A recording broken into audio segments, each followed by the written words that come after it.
Hi, this is Marlene with Miami Ghost Chronicles, and I want to welcome you to another episode of Stories of the Supernatural.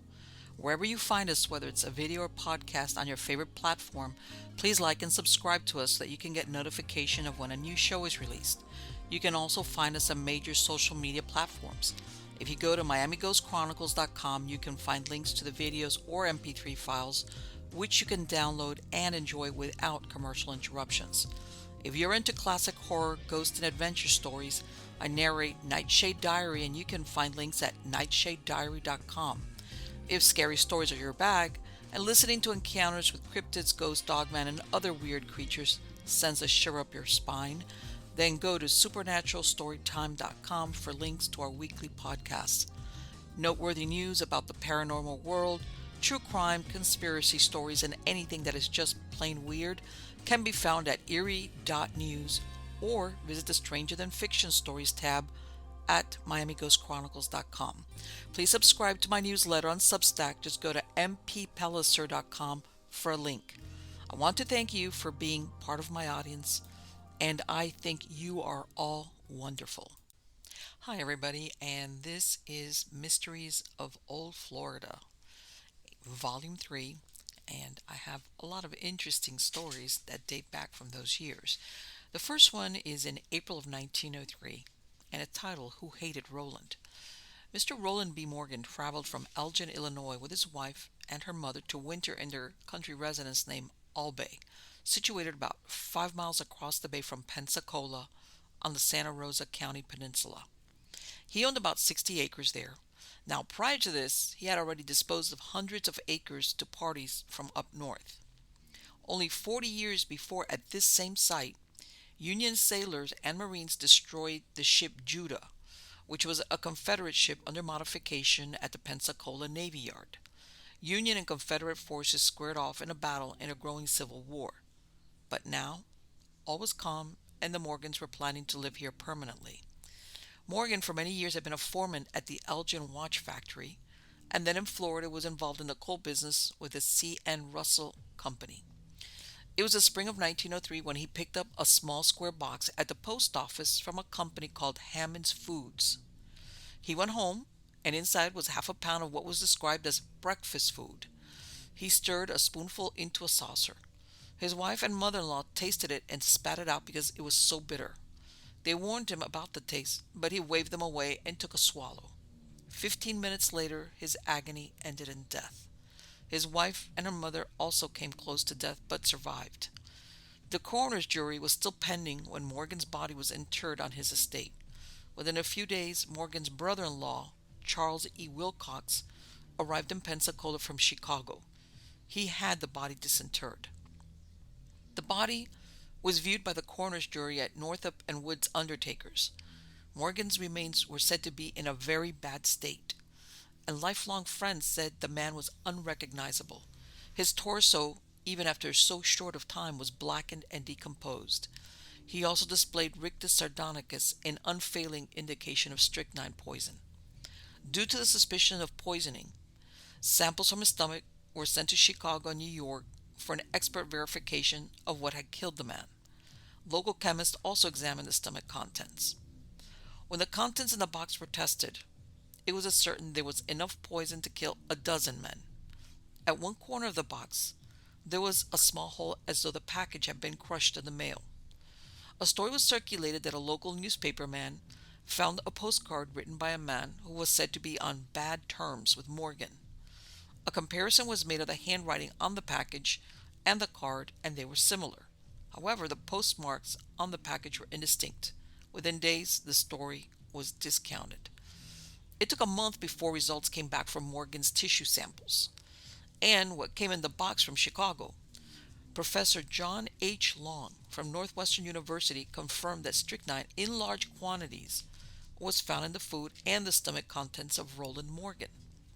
The mystery deepened as Morgan was said not to have any known enemies. He was a popular man with many friends. Prior to this, Morgan had on many occasions received samples of prepared food through the mail. Had someone poisoned the contents not knowing who would eat it? Or had it been planned by someone who knew he frequently received this type of sample in the mail? Morgan's wife stayed living at the home where her husband had died.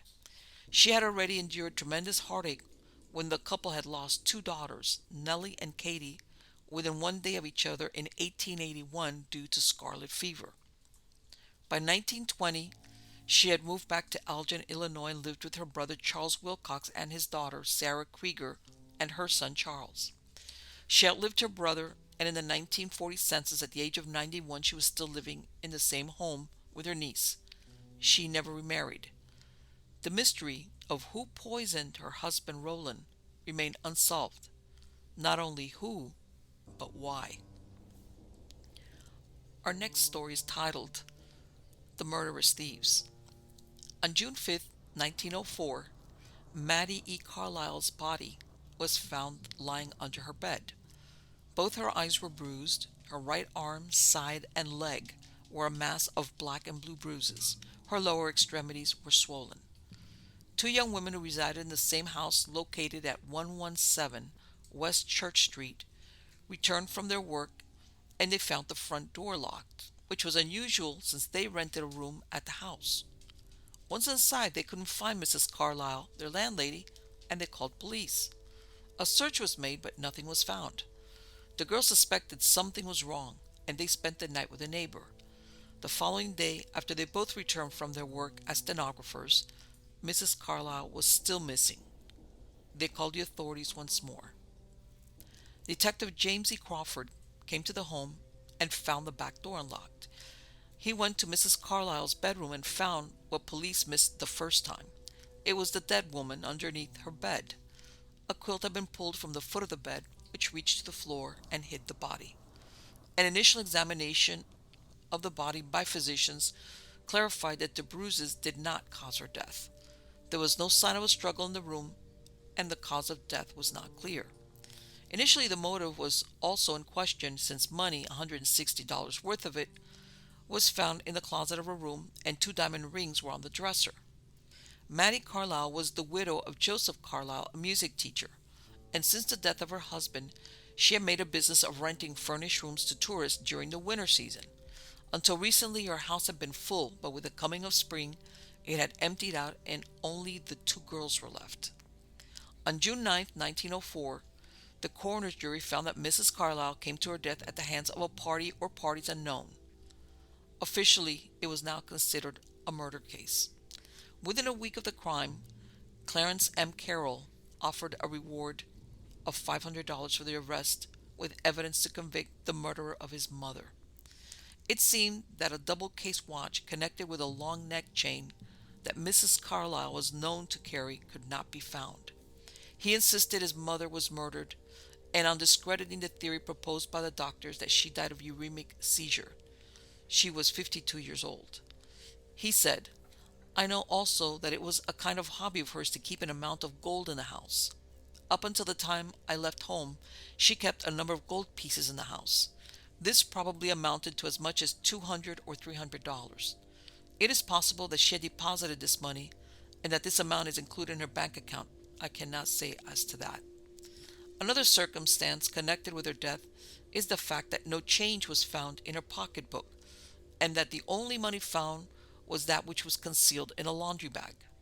My mother paid cash for everything. It was a habit of her life. She thought it more satisfactory in every way.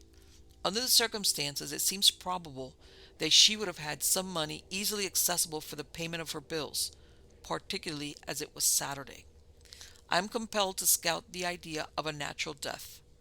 My mother never complained of feeling unwell. She worked hard, and I often tried to get her to come up and visit me for a rest, but she never said anything of feeling unwell, and I cannot believe that under the circumstances her death was the result of natural causes. Mrs. Carlisle had planned and built the house herself, earning the money with her needle, which she did until the time of her death when she was sewing a bride with her dress. After the initial flush of stories that appeared across the country, the story disappeared from mention. If a suspect or a clue had been found, it would have been printed, but the absence of any story indicates that the murder of Maddie Carlisle was never solved, and much less who it was and what was the motive. But it does appear that whoever did it was pretty familiar with what she kept in that house. The next story is titled The Murder of Ada Wells, and this occurred in the last days of July 1902. And at that time, the body of Ada Wells, who lived in a house she rented from Captain Rice, situated just south of the Grandview Hotel building in Titusville, was found lifeless on her cot. Families living nearby heard screams during the previous Saturday night, but no one went to investigate. The next day was observed that no one appeared to be moving about the house as usual.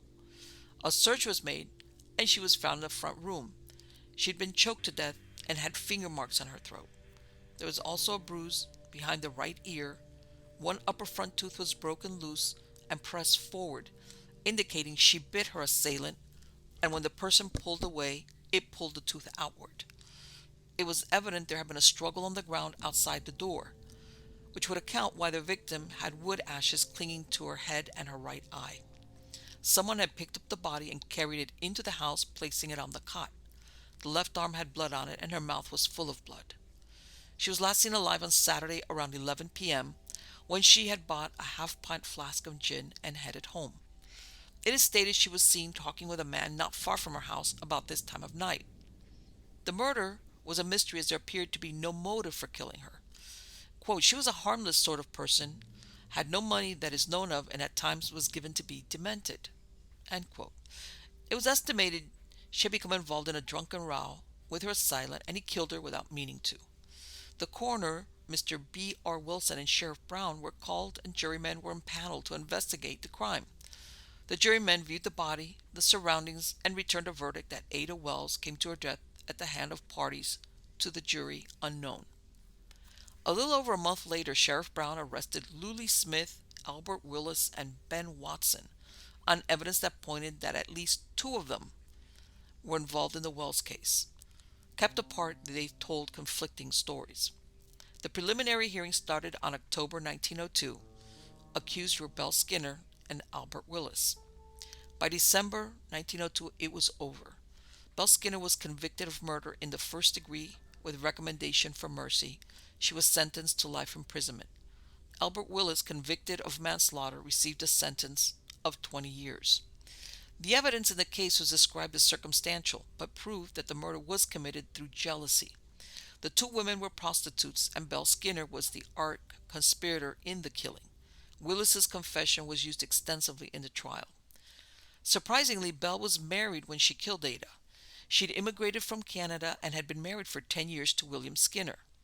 Albert, on his part, had married Mamie Davis in May of 1902, only 2 months before the murder.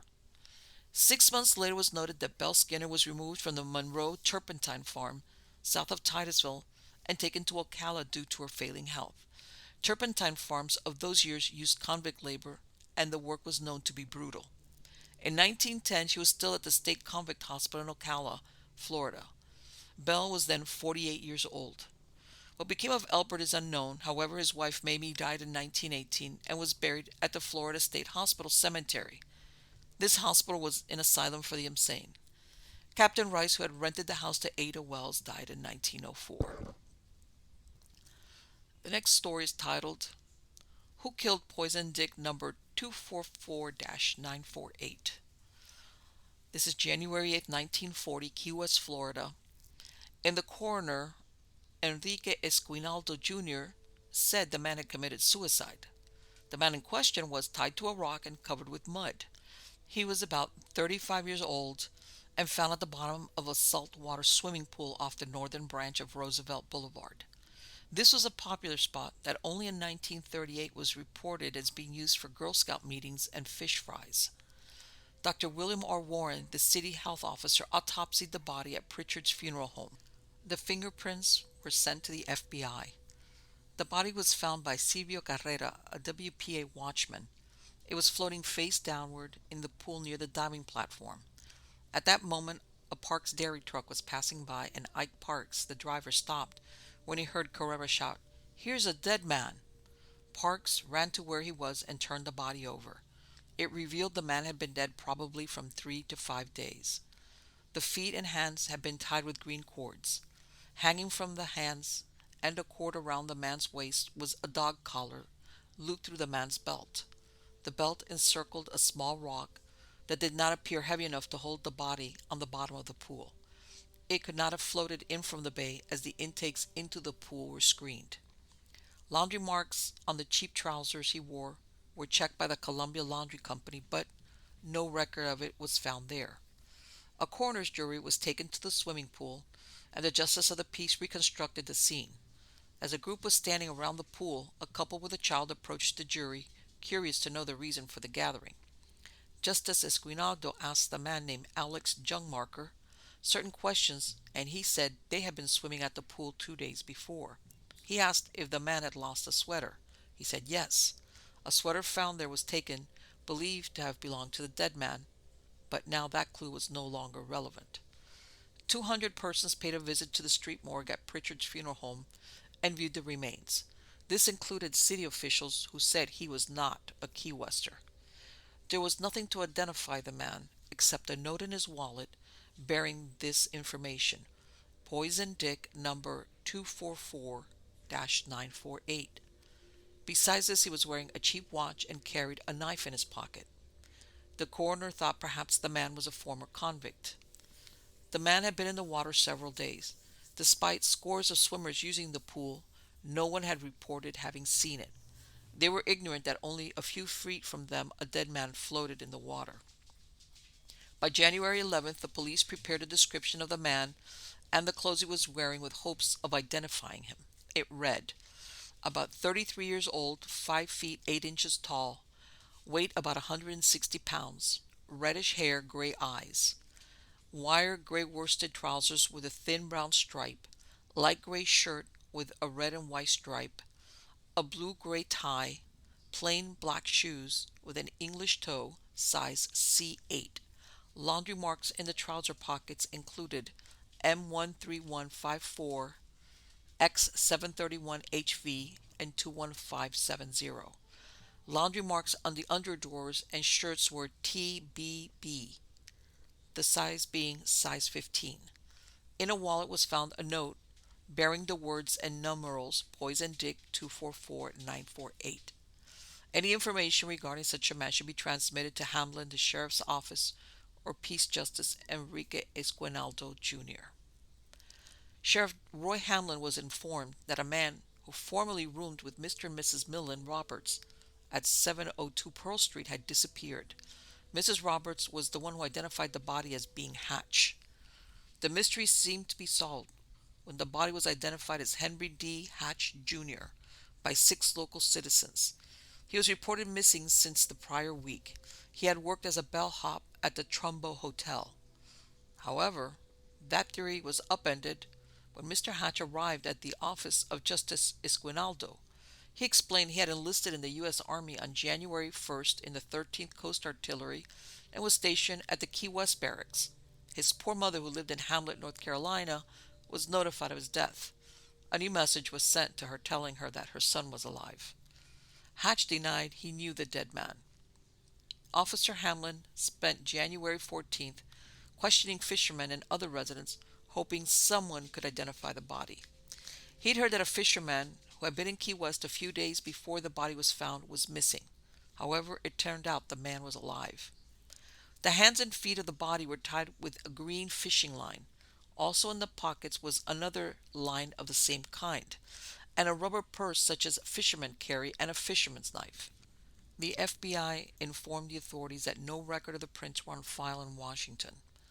Confusion as to the identity could be due to the fact the body was bloated and certain facial characteristics were obscured. Those who had identified him as Hatch tried to renege on their words, claiming the condition of the body was misleading. Despite the suspicion that it was suicide, there was no water found in the lungs, pointing to the theory that he was killed and then dumped in the pool. On January 18th, 1940, a coroner's jury determined the body of an unidentified man, about 50 years old, whose body was found bound and covered with mud in a swimming pool here January 8th, had been slain. The verdict said death was due to suffocation, strangulation, or asphyxiation. An observation made in a local newspaper was, quote, men can slip out of the picture easily, unknown, forgotten, living or dead, as a pebble on the beach, end quote.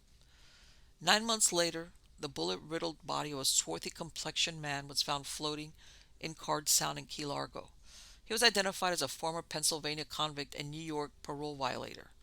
This was verified after the FBI compared his fingerprints and confirmed his name was Leon Massey, 41, of Erie, Pennsylvania. Authorities believed he was hunted down by New York gunmen at some hideout in the Florida Keys south of Miami.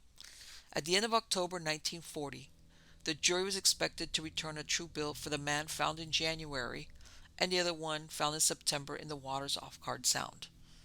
In November, that same jury in Key West had abandoned the case against Carl Tanzier Van Kossel, who had unearthed the body of Maria Elena Hoyos from her grave and kept it in his home for various years. This same jury reported it had been unable to determine the circumstances by which the man found in the saltwater pool in January met his death. It's assumed that during those months the man was probably given a burial in a potter's field somewhere in Key West, probably in the Key West Cemetery. In July of 1941, Ishmael Lee Davis, 24, of Winslow, Indiana, dived into the Roosevelt Boulevard swimming pool and broke his neck when he struck a rock in the bottom. He was taken to Marine Hospital where he died. He was a first-class seaman at the Key West Naval Station Air Base. Perhaps it was the discovery of the murdered man in January 1940 and the death in July of 1941 of Ishmael Davis that caused the popularity of the pool to wane. By 1949, title to the Roosevelt Boulevard swimming pool area was sold to the city by the state with a stipulation the area would be for the public's use. The Business and Professional Women's Club began to rehabilitate the pool. The area had been abandoned for many years. In 1951, they were reported sponsoring a fashion show to be held at Casa Marina Hotel to raise proceeds for the restoration, which never took place, and the pool was never reopened. Who was the man dumped in the pool?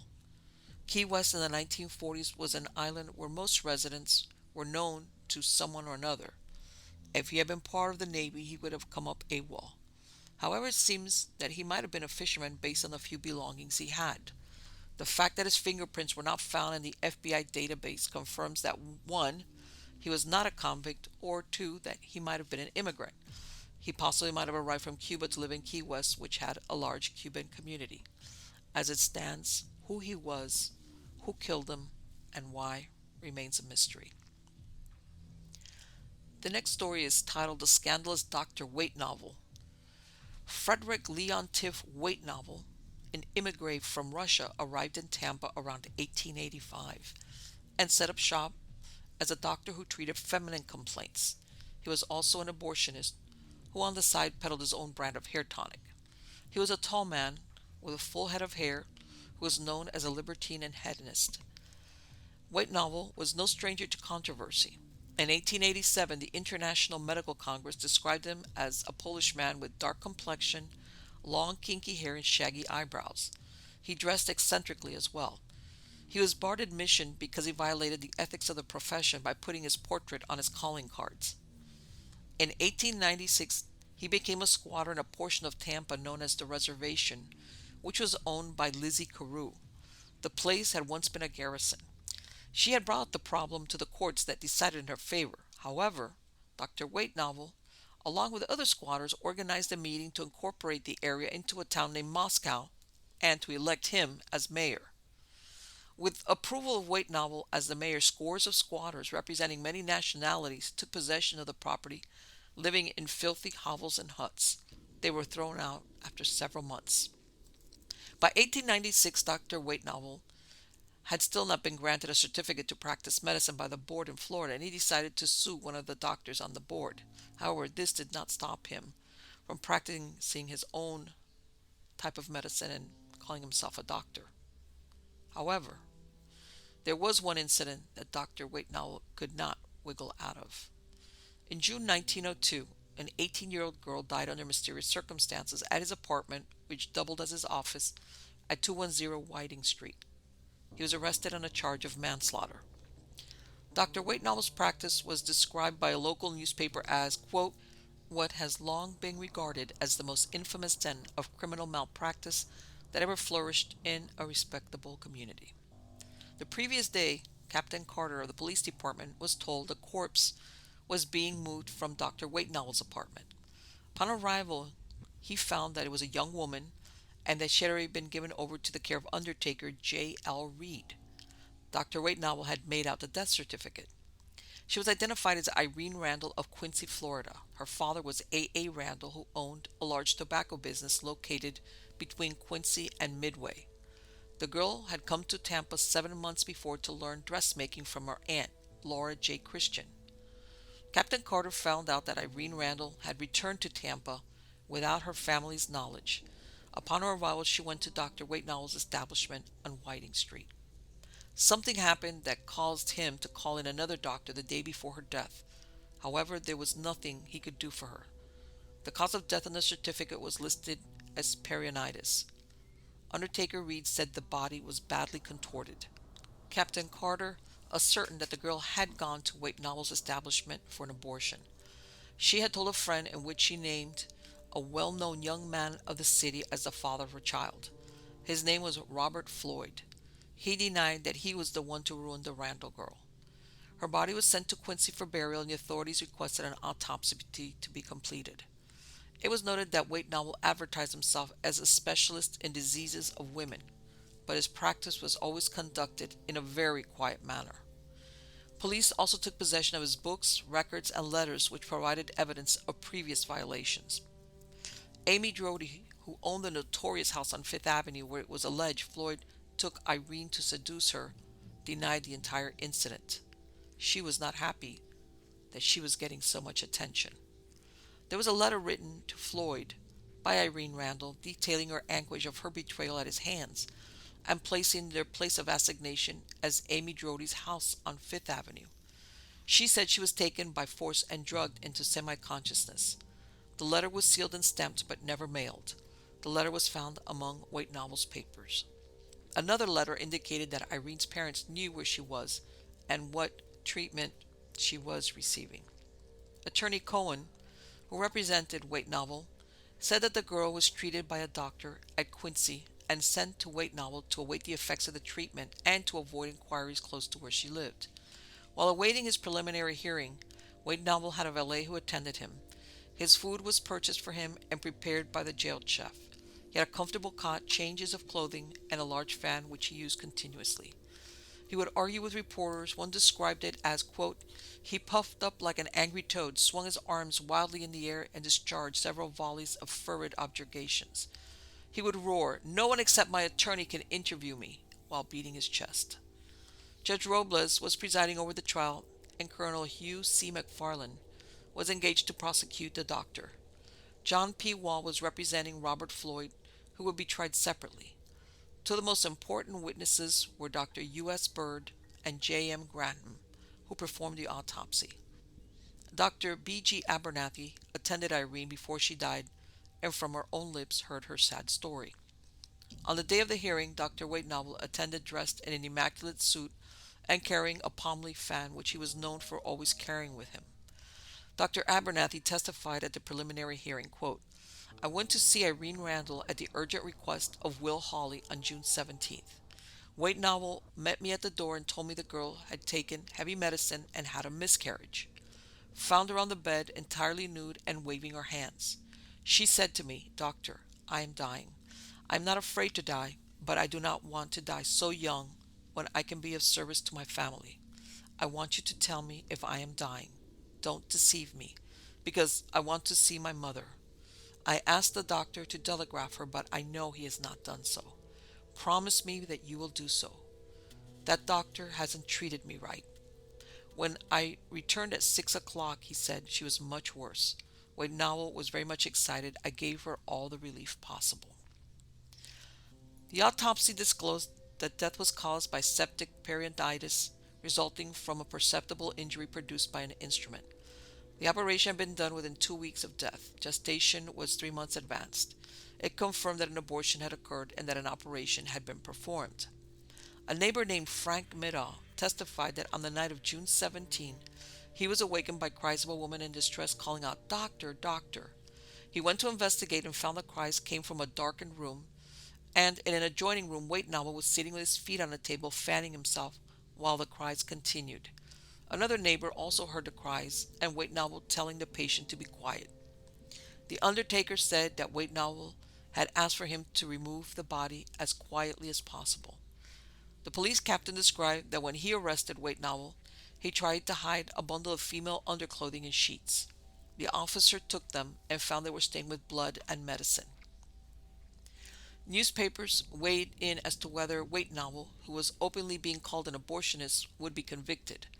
Some considered it extremely doubtful since he had, quote, a long list of names of prominent women of the city, end quote, who he treated and that they would exert influence to gain his freedom. Weightnovel had no choice but to remain in jail since he could not pay the $2,000 bond. The trial was scheduled in 1903, but in the meantime it appeared that certain compromising letters had been found among Weightnovel's papers, including some tied to prominent citizens.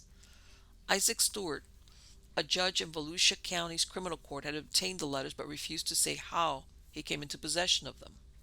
He was sentenced to 30 days for contempt of court by a Hillsborough County judge for refusing to disclose his source. He even refused to be sworn in. He claimed he did not have information in the Weightnovel case, but in another case of abortion performed at Limona that involved Stetson University. Judge Stewart said that he was brought to Tampa at the instigation of Governor Jennings, whose, quote, hirelings and tools were trying to cover up the corruption which had existed at Stetson University, end quote. Judge Stewart was representing John B. Stetson, the millionaire hat manufacturer who founded Stetson University at the land.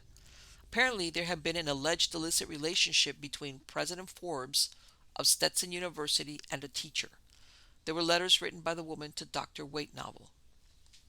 In January 1903, Frederick L. Weightnovel was found guilty of manslaughter as charged. He was sentenced to 6 years in the penitentiary. Within a few days, a motion was filed for a new trial, citing errors on the part of the court. In December 1903, he was granted a new trial by the Supreme Court. In January 1904, 4 citizens stood for $500 each to pay the bond for him to be released from jail, pending the new trial. Fortunes turned against Dr. Weightnovel even more, and in April 1906, it was noticed he was suffering from heart disease, and he was a charity case at the city hospital. His case was still pending in the criminal court. In May 1906, he died penniless and unmourned. He had suffered a paralytic stroke. It was noted that he had been exiled from Russia to Siberia as a nihilist, but escaped from Siberia and found his way to Tampa. He was buried in Tampa's Woodlawn Cemetery on May 19th by Undertaker J. L. Reed. It was said that with his death many secrets died, which, if made known, would have shaken the social fabric of Tampa. Is this why the second trial was not pursued? Were there those in high stations who feared that Dr. Weightnovel might disclose something if put on the stand?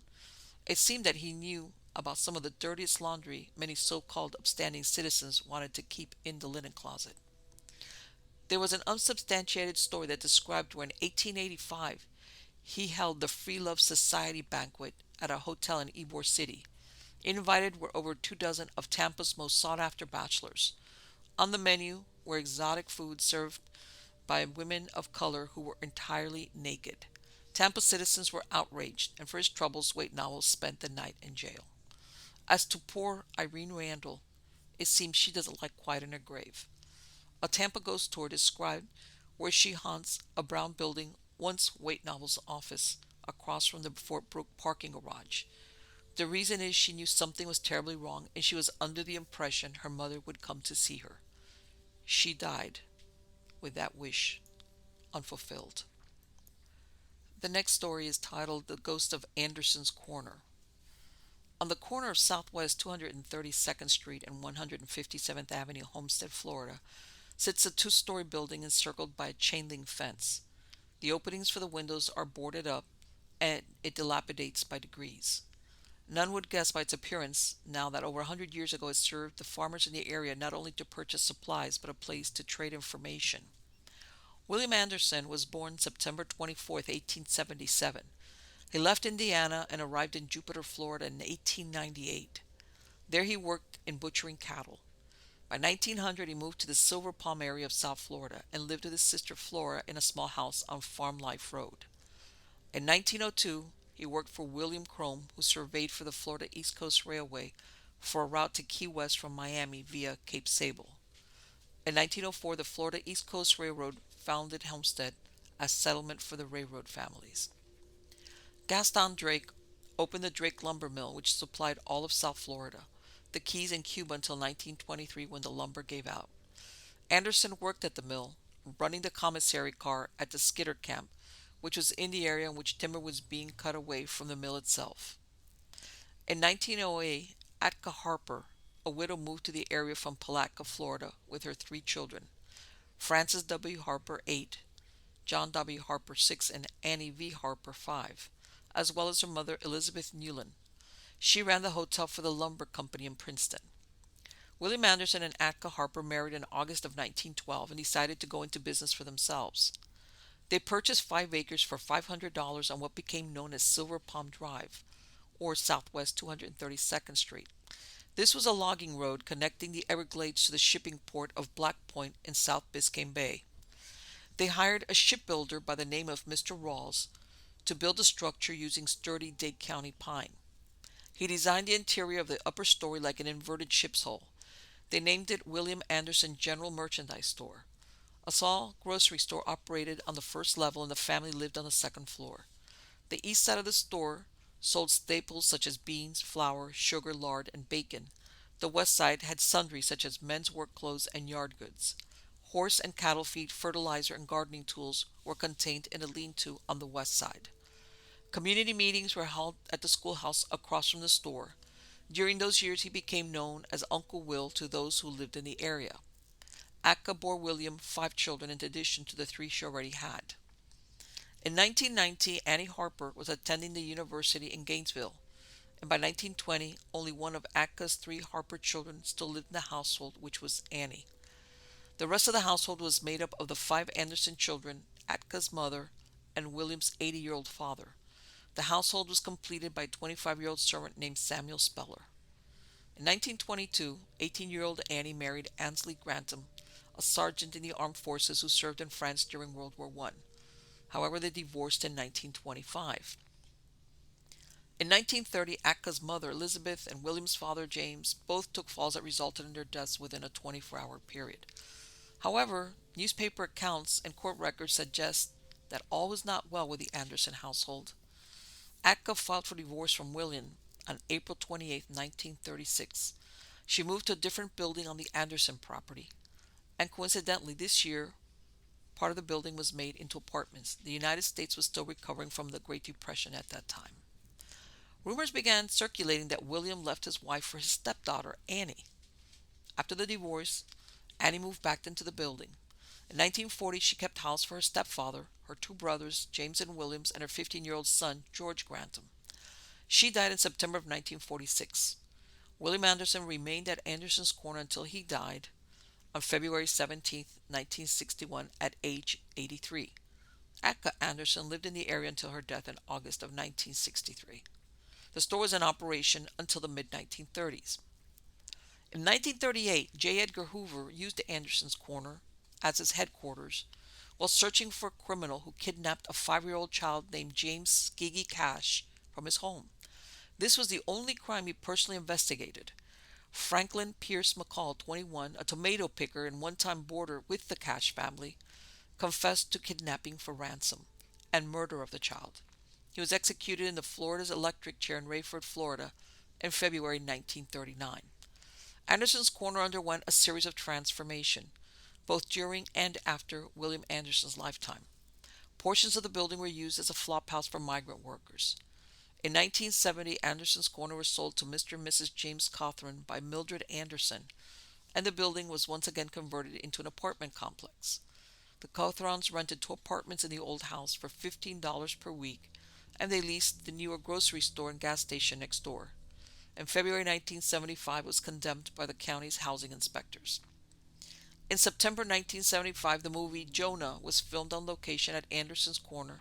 It was a film produced by the First Baptist Church of Florida City. In 1977, it was placed on the National Register of Historic Landmarks which held off the wrecking ball, and the hope was to obtain funds to restore the structure. In 1980, it was sold to a group of investors and was finally restored in 1985 and opened as an eatery by Tom Henry. However, by 1986, the bank was foreclosing on it. In 1988, it was known as the Inn at Anderson's Corner and operated by restaurateur Dick Hissing.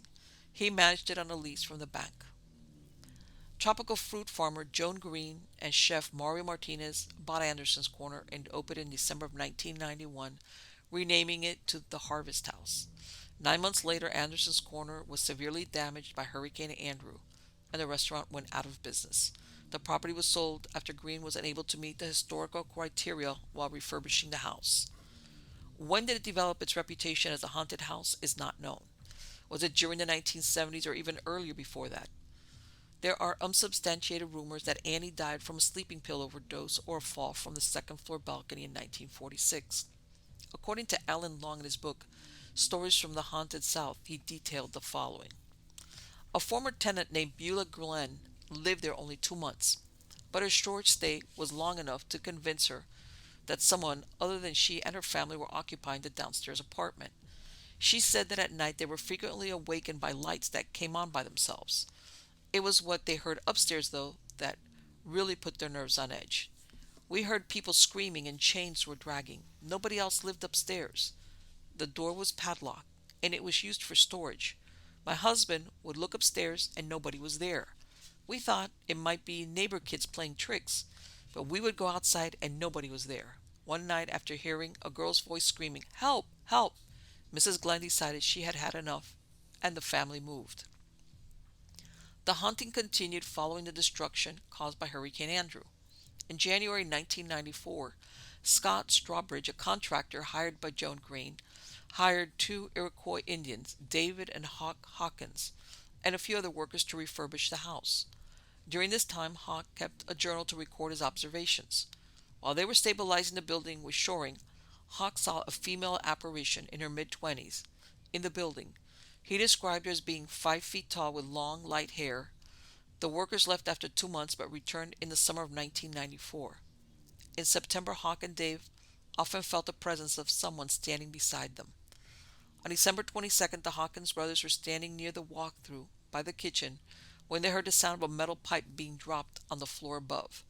They ran upstairs to investigate and found an iron pipe on the second level subflooring. Both upstairs doors had been nailed shut, making it impossible for someone to sneak inside. A few days later, the brothers heard tapping coming from a mirror. They removed the mirror but found nothing inside the 4-inch recessed space. Hawk's unsettling feeling about the house intensified over time. On several occasions, he saw a badly beaten woman. He had to fight off a compulsion to kick a 10-ton hydraulic jack onto his brother's head. Walking upstairs, Hawk began to feel what he described in his journal as strong sexual presence. When he entered the bath, he had a vision of a young woman being molested by an older man while she was taking a bath. After the older man left the room, Hawk said he was overcome with a feeling of shame and endless pain. That night, Dave dropped what he was doing and ran outside. Once Dave had regained his composure, he told Hawk they had been chased out of the house by spirits. Realizing that he could no longer work in a building infested with, quote, bad energy, Hawk performed a cleansing ritual. Minutes before he started, Joan Green was driving over to the site to take pictures. As she walked through the door, Joan was shocked to find a noose tied to the stair railing and smoke wafting through the building. Hawk explained that he was smudging the structure of spirits. After listening to Hawk's stories about his encounters, Joan showed him an old photograph of the Anderson family. He immediately picked out William and Annie as the two spirits he had seen in the house. Hawk's ceremony seemed to have achieved its purpose. No new occurrences were reported on the site while Joan Green owned Anderson's Corner. Anderson's Corner stands vacant now, a mute relic from Florida's frontier past. But who can say with absolute certainty that Anderson's Corner is really empty?